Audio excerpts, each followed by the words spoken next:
down when I thought I found in you silence. Like the dying head, this isn't justice. One corner to another. 1, 2.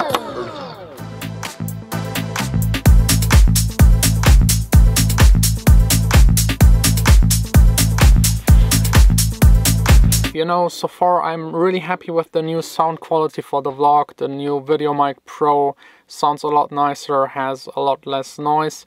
But one thing I didn't really consider are actually those batteries that it needs. This is now battery number 4, just within I think less than 2 weeks. So if I keep on doing the vlog for another year, I will have used 100 of those batteries. And there is no way I can waste so many batteries in a year. That's just not really environmental friendly. And I think these batteries, there are no versions of them that are rechargeable, so I think I will have to switch again the mic. I will figure it out, but this is definitely the last battery that I'm using on that mic. It's definitely going back. And the battery compartment is really a joke. Should have enough juice again for the next 4 or 5 days. And I'm always turning it off when I don't need it, so it really just goes through the batteries really quick. Today is actually a quite relaxed day. I'm all done mixing the track for a friend. I'm done with the remix. My next release is planned for next month. I still don't really know which day exactly, but I will let you know. So there is one thing I wanted to do in a very long time. You might have recognized the record player there. I got it I think a month ago, and I didn't have the time to finally start sampling some of my old records and just use those samples maybe in some of my upcoming tracks. That's really what I love about record players. You just put the needle on top and just spin it and you can already hear the music. It's just so direct. Next up, I need to connect the record player to this very old mixer, and then this mixer to my sound card to then be able to record it with Logic. I have here a bunch of cables and adapters, another cable.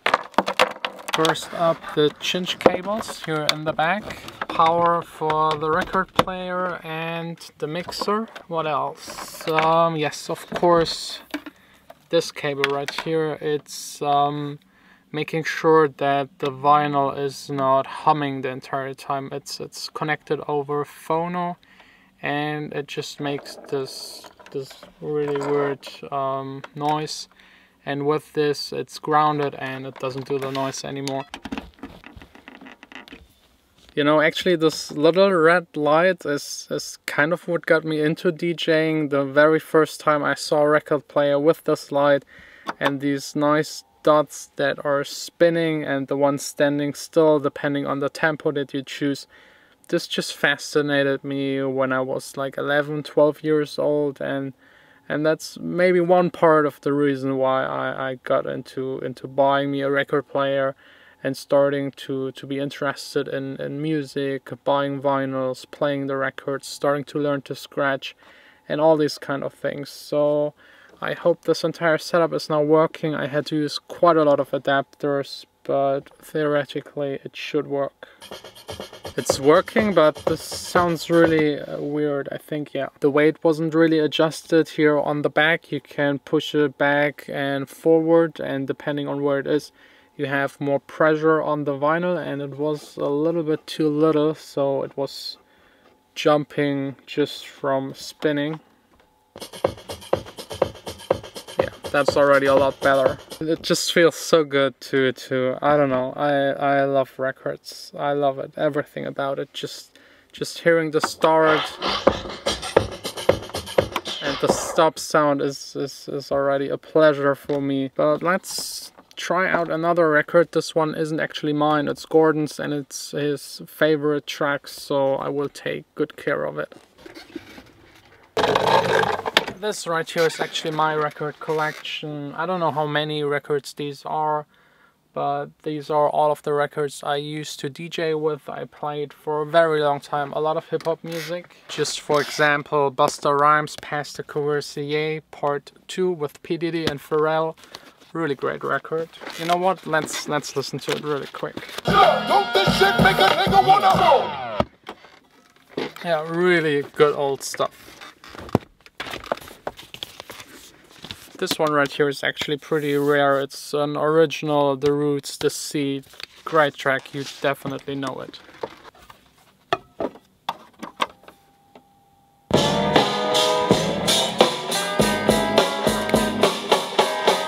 Knocked up 9 months ago. From much these days. Just one more for the good old times. It's such a pleasure. I don't know, music always really reminds me of a lot of situations, and I played this track a ton, really a lot. So listening to it, it reminds me of a lot of sleepless club nights DJing, which was always fun. And these AV8 records are the one you couldn't DJ without them. You had a lot of mashups and party anthems, so I had plenty of these. Same with these very limited Dark Child sample vinyls in this special red color. What's also interesting is, for example, here Aiken Bananas. It's a not so known track of him. The known one is Locked Up. And I also had the original vinyl, so I had the track twice. And if you had 2 times the same record, you could loop things. So you were pushing one record back and the fader was on the other one playing. Then you opened the fader again on the one that you turned back and turned back the other one and then switched again with the fader. This was basically the only way you could kind of create loops. Although there was actually another method. You could put a sticker onto the grooves, and whenever the needle was reaching the sticker, it was jumping back. But this usually created a loop that was off. So yeah, just buying twice the same record was the only way to loop anything. There's just so much stuff. I don't know which one to choose as last to play to you. Funny, I very recently just listened to that song on the radio, Mario, Let Me Love You. I can't imagine that this is already so old. This record is from 2004. Oh, and there was a time where stuff like the Yin Yang Twins was really the cool stuff, but it's actually pretty annoying music. Here's actually one I really like. It's from Boyz II Men, called Roll With Me.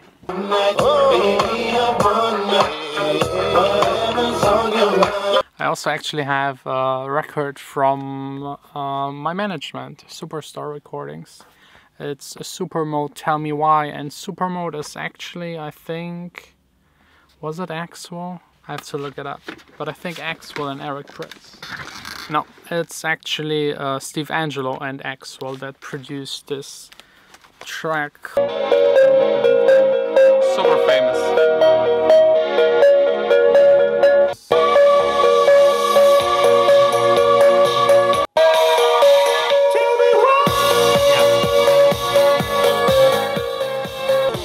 That's actually from the time where I was going out a whole lot, right around, I think it was like 17, 18, 19. I think this time around was like one of the best tracks on the dance floor, and really the big time for like the classic kind of house music.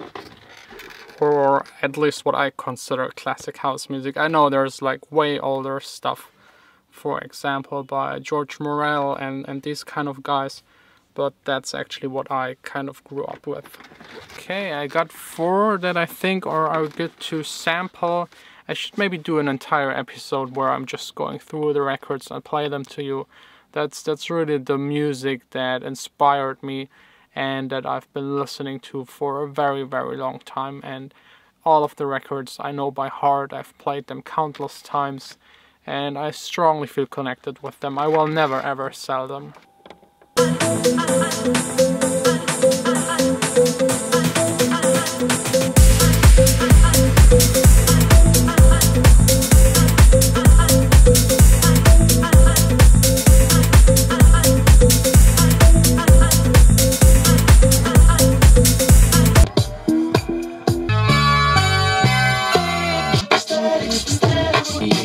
Cause I walk with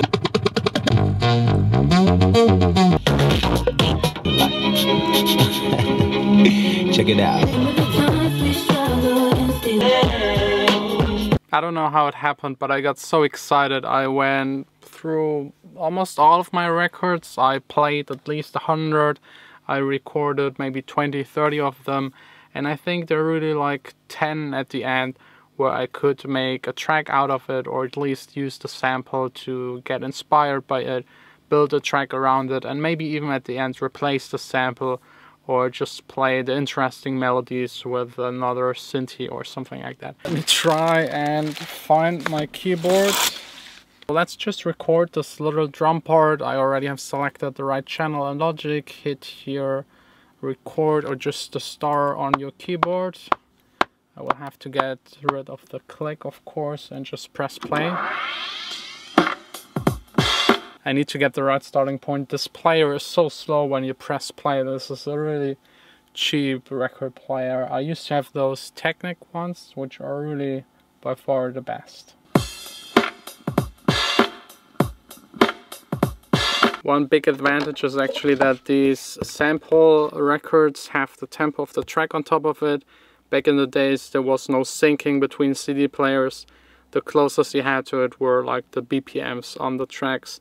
And this one has 100 BPM. So let's just type 100 BPM into Logic and get the starting point right of the sample. The starting point should be right here. Just zooming in and trying to find the exact spot. Testing it with the metronome.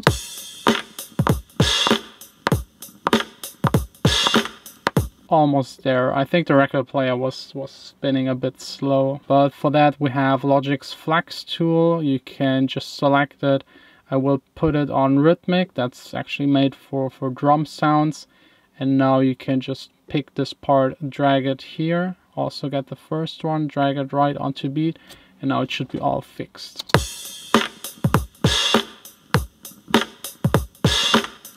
Next up, using the scissor to cut away the stuff we don't need at the beginning and here at the end. And now we actually have a pretty nice live sounding drum loop that is a bit more unique than just using the sample cities that everybody is using.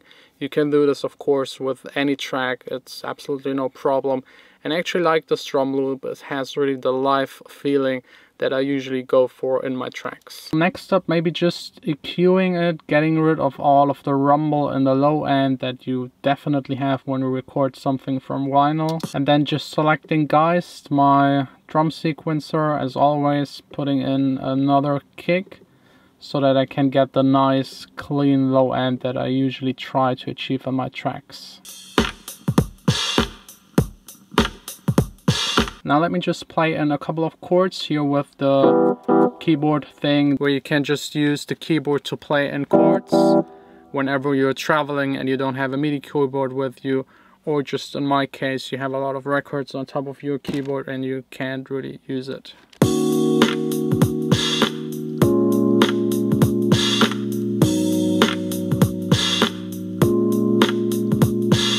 Maybe let's give the chords another groove.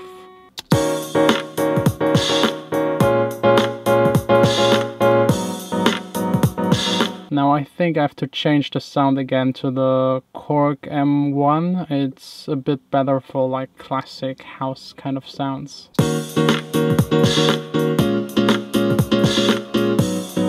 So yeah, that's basically how you could start like a classic influence house track with nice house chords, some sampled drums, or maybe also some sampled strings or vocals, just whatever you like. It's nice to use it as a starting point and start working on the track.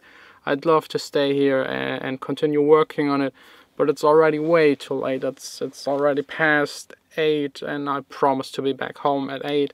I just spent way too much time getting completely lost here listening to old vinyls. Just need to find my MacBook.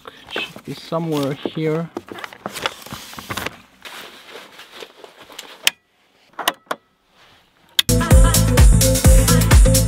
There's of course no way that I'm not putting my camera on top of the record player.